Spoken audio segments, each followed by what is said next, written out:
air in the bar was thick with champagne bubbles and bad decisions. I'd been standing there for exactly 7 minutes, pressed against the brass rail, nursing a drink I didn't want, and cataloging all the ways the night had already gone wrong. The dress code was elegant cocktail, but apparently my ex interpreted that as show up unannounced and ruin my evening. He was 2 tables over, leaning into his new girlfriend's space like he owned her, and every instinct I had was screaming at me to get out. I should have left the moment I spotted him. Should have turned around at the lobby, called it a night, let the dress code and the open bar just be a loss. But I'm stubborn, and I'm petty, and there's something deeply satisfying about staying when someone expects you to run. That satisfaction lasted until he saw me. His head came up like a predator catching a scent, and for one breathless second, our eyes locked across the crowded room. Then he was moving, pushing back from his date's side, that familiar smirk spreading across his face. The one that used to make me feel chosen. Now it just made my skin crawl. I had maybe 30 seconds before he closed the distance and tried to turn this into a conversation I didn't want. The hallway to the restrooms was 10 feet away. The kitchen was too exposed. The balcony was too public. And then I saw him. The man was leaning against the hallway entrance in a maintenance jumpsuit, dark and nondescript, the kind of uniform that made people's eyes slide right past him. He was checking something on his phone, completely unaware of the room around him, completely unaware that his entire existence was about to become my solution. I didn't think. I just moved. The scent hit me first. Sharp, spiced rum, cold rain, and something deep, like cedarwood. It wasn't what I expected. It was better than what I expected. My brain flagged it as unusual, but my body was already in motion, already committed to the plan forming in real time. I was going to grab a stranger and kiss him. I was going to sell the hardest truth I could manage, that this man mattered to me more than my ex ever had. The real problem was that when I got close enough to read his face, I felt something shift in my chest, a recognition that had no right to exist. Sharp cheekbones, a mouth that looked like it knew how to smile at things that weren't funny, eyes that, even in the dim hallway light, seemed to catch the gold from somewhere inside him. And then he was looking at me, and the question crystallized. Who the hell is this man? I didn't ask permission. I reached up, grabbed his collar, and pulled him down toward me like my life depended on it. His shock lasted exactly 1 breath. I felt it, the split second where his body tensed with surprise. And then something shifted. His hands came up and locked on my waist, with a grip that wasn't gentle or tentative. It was possessive. It was absolute. The kiss was electric in a way that had nothing to do with the performance I was selling. His mouth was warm and tasted like whiskey and something wild I couldn't name. I'd expected compliance from a stranger. What I got was intensity, a reciprocal force that met my desperation halfway and dragged me deeper. His grip anchored me like I might disappear, like he needed to hold on to something real. When I pulled back, gasping, I expected confusion on his face, maybe offense. Maybe the kind of bewilderment you get when a stranger just claims your mouth without introduction. Instead, his eyes were dark and amused. A slow smile spread across his face, the kind of smile that belonged to someone who understood exactly what was happening and found it entertaining. I could get used to this, he said. His voice was a low rumble that vibrated in my chest, making my pulse stammer. I opened my mouth to explain, but my ex appeared in the hallway behind us. I caught the shift in movement from the corner of my vision, the moment he registered what he was seeing. His face went rigid. Then he retreated, moving back toward the bar like he'd never seen anything worth staying for. Mission accomplished.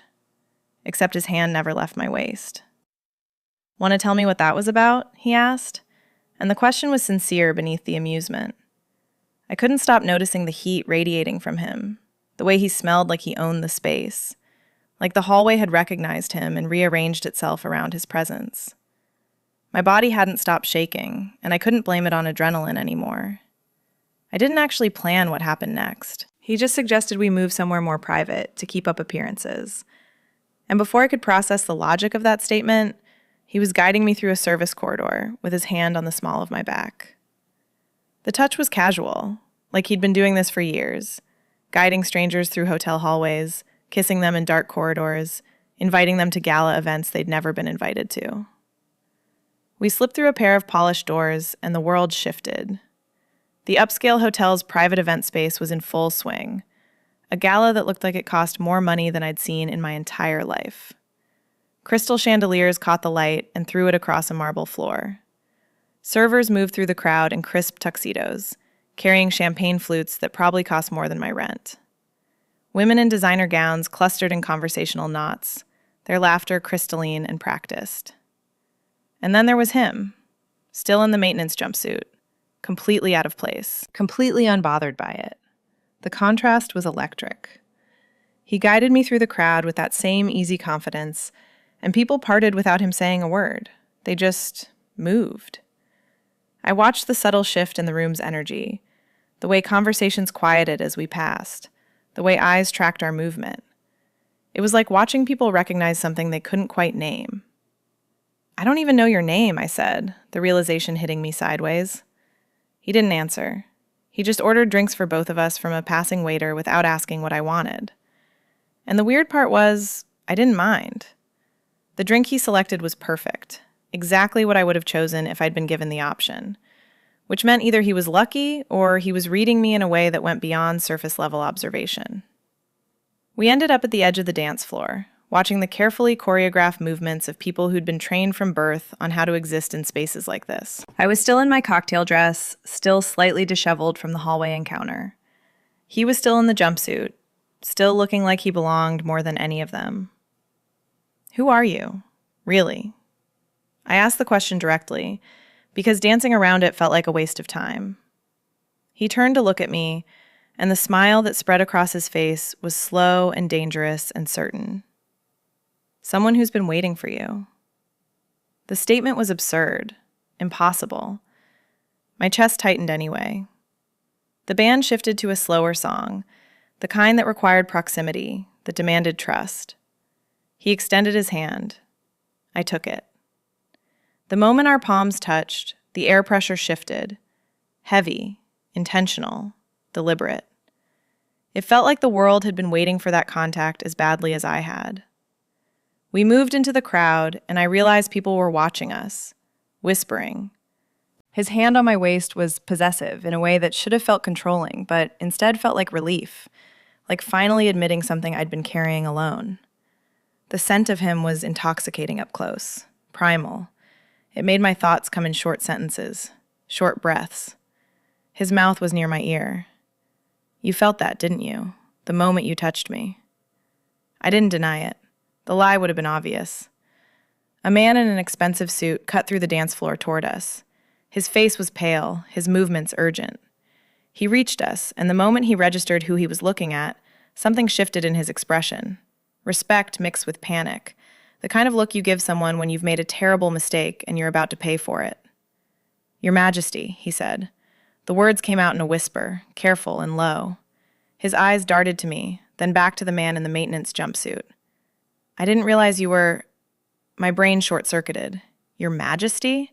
This man was a janitor, a beautiful, intoxicating, impossibly present janitor. But a janitor nonetheless. The jumpsuit was still there, the name tag was still there, the slight stubble on his jaw was still there. And suddenly, none of it mattered anymore. "Leave us," he said. His voice didn't change. Still that low rumble, still steady. But the tone had shifted into something else, something that made the suited man's face drain of the last of its color. It was the voice of someone accustomed to being obeyed without question. The man retreated without another word, moving backward like he was in the presence of something dangerous. I pulled back from him, creating distance, needing space to think. "What is happening? What are you?" He didn't look offended. He looked amused. "I'm someone who got tired of the crown and wanted one night away from it.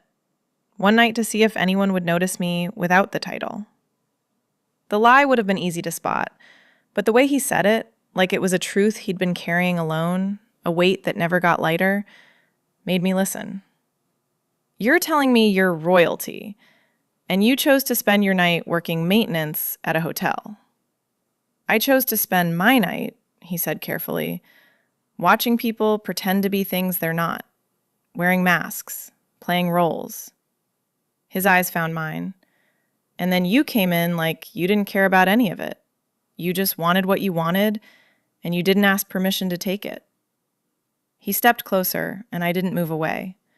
His hand came up, thumb tracing my cheekbone with precision.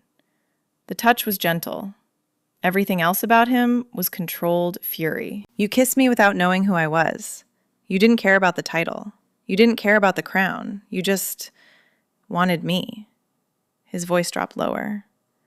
Do you have any idea how rare that is? The vulnerability in that statement was shocking. He was a king, someone with power, with authority, with a throne waiting for him somewhere beyond this hallway. And he sounded almost uncertain, like he'd been alone in a way I understood, in a way that made my chest tight. I realized then that we were both running from something. I was running from my ex, from the weight of pretending my life was fine when everything felt hollow.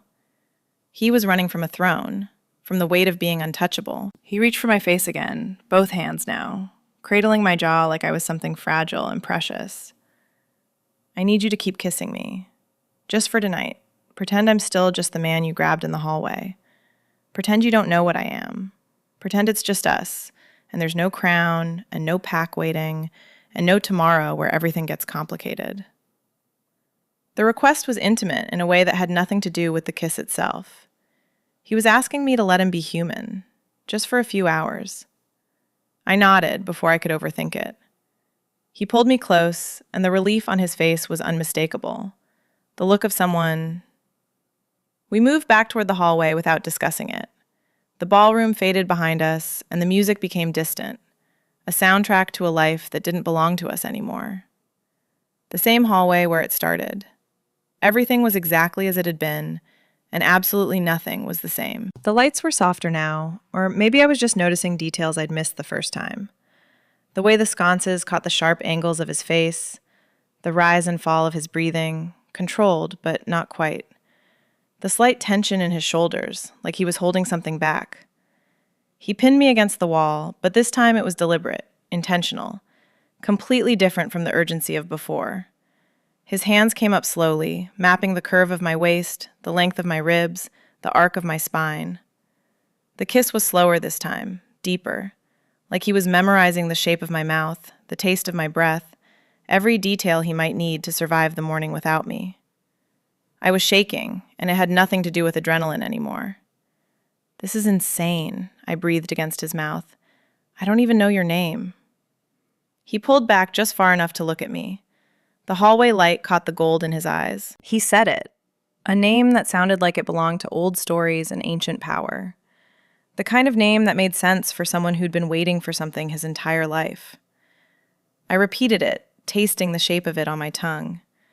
And the sound I got in return was a growl, low and primal and possessive. It vibrated through my chest and made my knees weak in a way that had nothing to do with romance and everything to do with recognition. He leaned his forehead against mine, breathing the same air. I've waited lifetimes for you. One night isn't enough. I should have asked what that meant, should have demanded explanations, timelines, proof that what he was saying was anything other than beautiful delusion. Instead, I kissed him again. The hallway became our world, just the two of us. The scent of him, that intoxicating blend of rain and cedar wood and something wild underneath. The heat radiating from his skin. The weight of his presence like gravity, like inevitability. His breathing became ragged. I felt the tension in his arms, the way his hands gripped my waist just a little harder, the effort it was taking to hold back something wild, something that wanted to break free and claim me in ways that had nothing to do with the sultry middle we were navigating. Don't hold back, I whispered. Not with me. The permission broke something in him. His kiss became urgent, desperate, like I might vanish if he didn't anchor himself to me. His hands moved with purpose, mapping every curve, every edge. The wall at my back was solid, but he was solider, all heat and intention and barely controlled force. When we finally surfaced, both breathless, he rested his chin on my head. His arms wrapped around me, pulling me close. The intimacy of the moment, standing in a hallway, fully clothed, just breathing together, felt more vulnerable than anything else could. I realized I was terrified.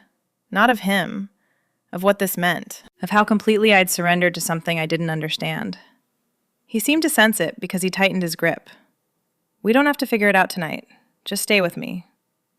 He has a suite. Of course he does. The elevator ride up is silent except for the hum of machinery, his hand never leaving the small of my back. When the doors open, the view hits first. Floor-to-ceiling windows overlooking the city, light bleeding across darkened rooftops. Then I notice the room itself. Understated elegance. A couch that costs more than my car. Whiskey waiting on the bar like someone knew we'd need it. He guides me to the window, and I watch him move through the space with a different kind of presence than he had in the hallway. Here, surrounded by luxury, he looks like he belongs. Not because of the money, because of the way he inhabits it, like he's comfortable with power, like it's something he carries without thinking.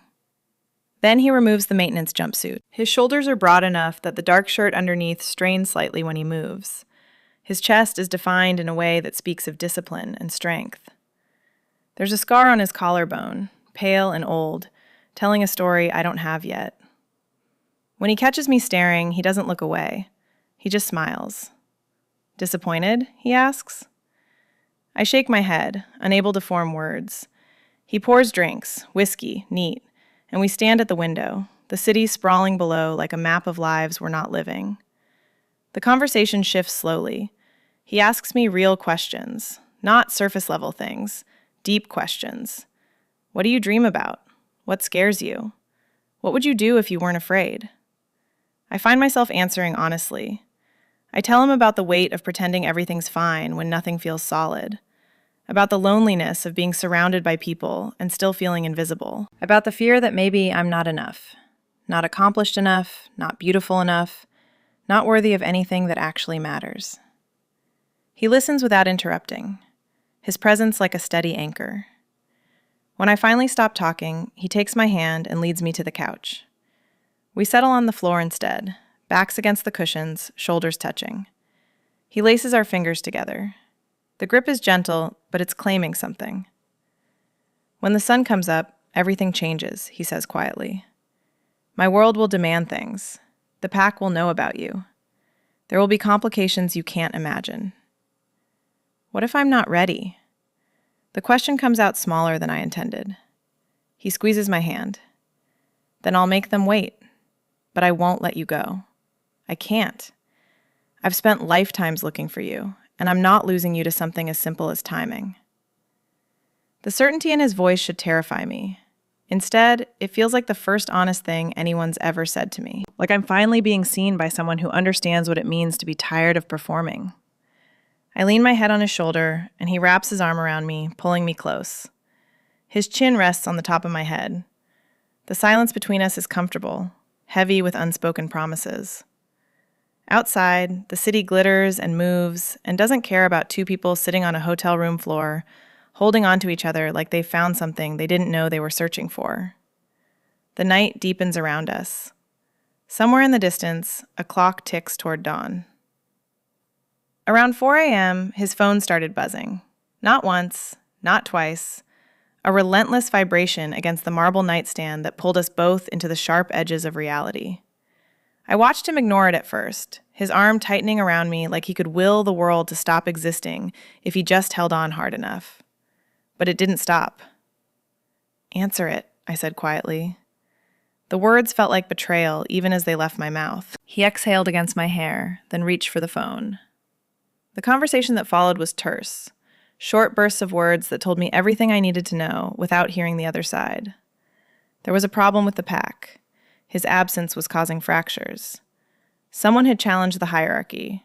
There were decisions only he could make. When he hung up, the silence was heavier than before. I sat up and he let me go, though the reluctance in that release told me it cost him something. I could see it playing out on his face, the internal war between what he wanted and what he owed, between the man in the suite with me and the king waiting in the darkness outside. "You have to go," I said, not a question, a statement of fact that neither of us wanted to acknowledge. He didn't move. "No. Your people need you. You're my priority." The finality in his voice should have been comforting. Instead, it carved something out of my chest. I stood, needing distance, needing space to think without the weight of his presence clouding every thought. "This was one night," I said, and the words tasted like ash. "You said so yourself. When the sun comes up, everything changes." The pain that crossed his face was real, raw, like I'd struck him. He got to his feet, moving toward me, but I stepped back. "You don't mean that." "I don't know what I mean." The truth came out jagged and honest. "I'm terrified. This is insane. You're a king and I'm nobody. I don't know how to exist in your world. I don't know if I can be what you need." He closed the distance between us, forcing my eyes to meet his. His hands came up, framing my face, and I felt the slight tremor in his fingers. "Look at me. Tell me you don't feel this. Tell me it was just a kiss and I can walk away." I couldn't. The lie would have destroyed us both. "I feel it," I whispered. But feeling it isn't enough. Wanting something doesn't make it real. "It's the most real thing I've ever felt." His voice cracked slightly. "You're the only thing I've ever been certain about." The vulnerability in that admission broke something inside me. I pulled him down and kissed him, and it tasted like goodbye and beginning simultaneously. Like every ending that becomes a new story. His hands moved through my hair, across my back, like he was memorizing the geography of me through touch alone. When we pulled apart, dawn was creeping through the windows, pale and inevitable. He dressed in the maintenance jumpsuit, and it felt like watching someone put on armor.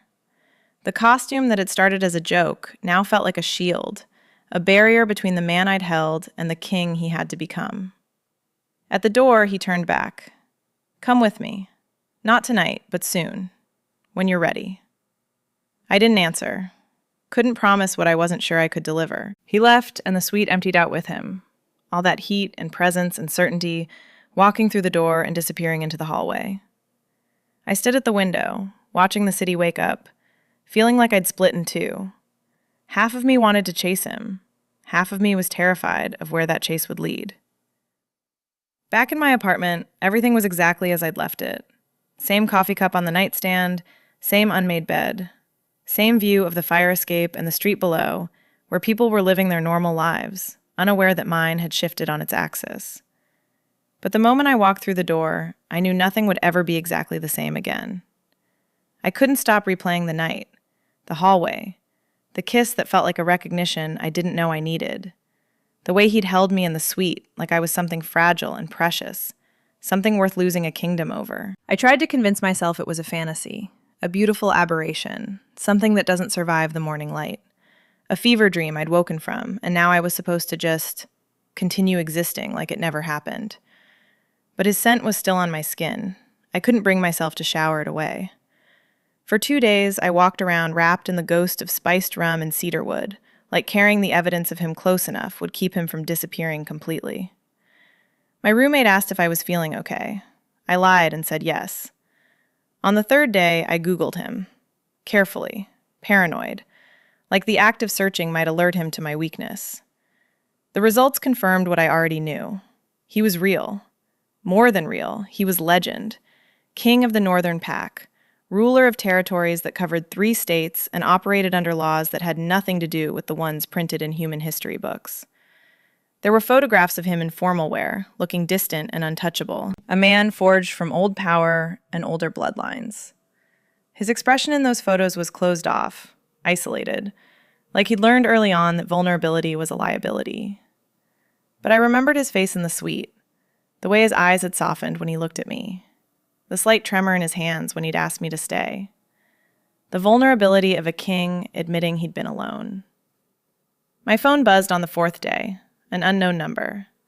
The message was simple. "I can feel you thinking. Stop. Just feel." My heart stopped. I typed back, "This is impossible."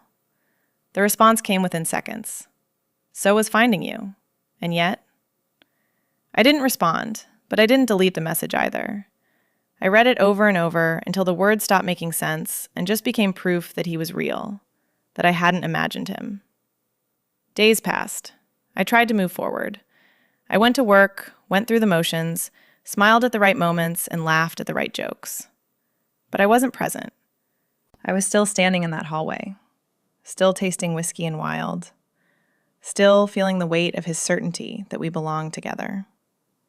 My friends noticed, asked if everything was okay.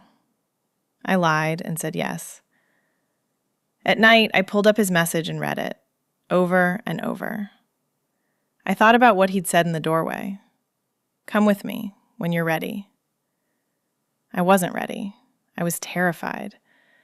And I was also more certain about this than I'd ever been about anything in my life. The contradiction was maddening. A week passes.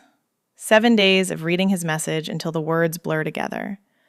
7 nights of lying awake, thinking about the way he'd looked at me in the suite. 7 mornings of waking up and deciding, I'm going to text him back. Then not texting him. Then thinking about it again while I'm at work. Then thinking about it at dinner. Then thinking about it at 2 a.m. when sleep won't come. On the 8th day, I stop thinking and just move. I put on the same cocktail dress I wore to the gala, the one that still smells faintly of him, of rain and cedarwood and something wild. I don't overthink it.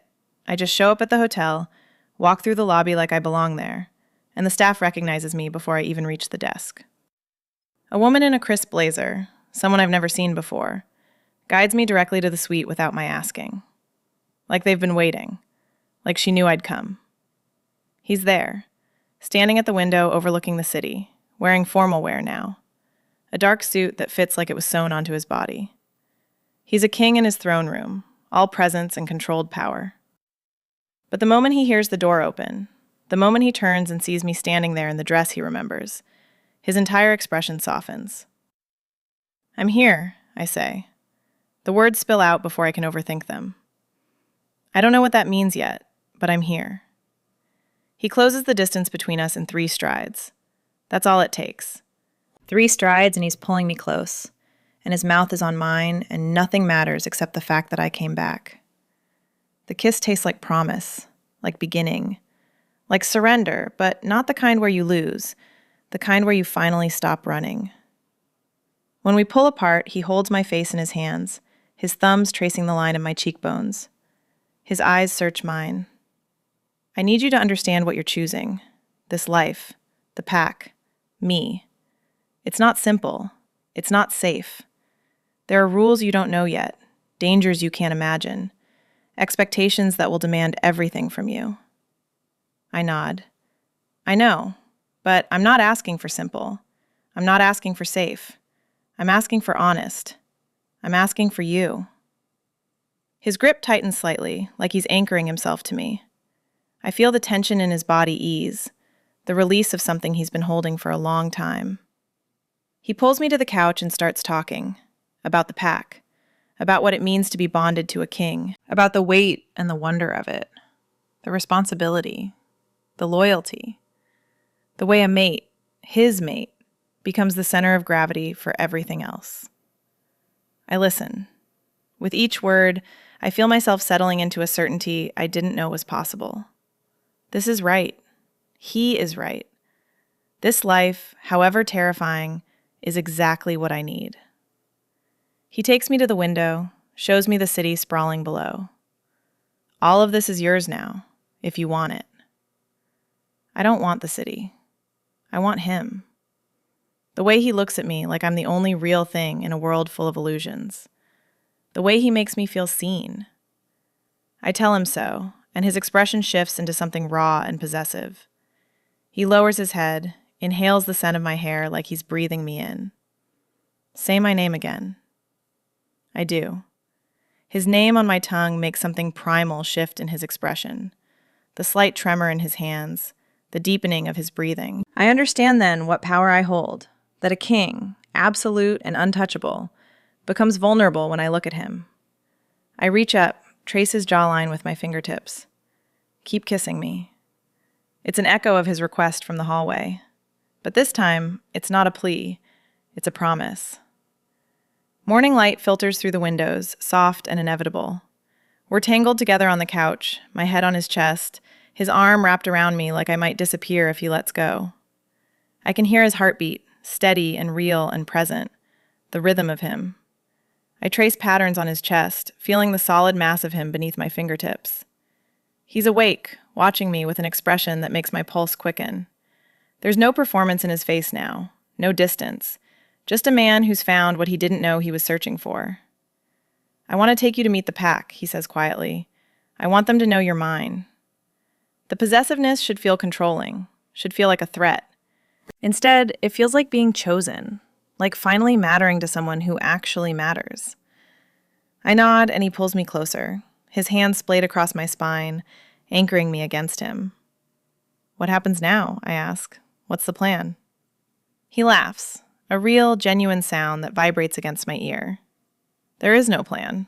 We figure it out as we go, together. I realize that's all I need.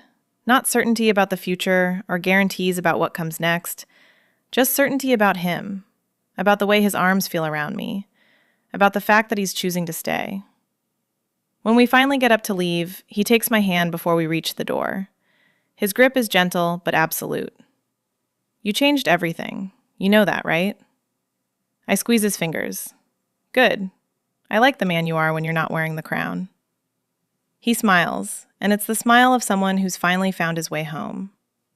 We walk out into the hallway where it all started, the same space where I grabbed a stranger and kissed him without thinking. The circle closes and opens simultaneously. The night was a fantasy, but the morning is something real. As we step into the elevator, his hand never leaves mine. I understand the difference now between being kissed and being claimed, between wanting something and surrendering to it completely. I've chosen both, and I've never been more certain of anything in my life. The elevator doors close, carrying us down toward whatever comes next.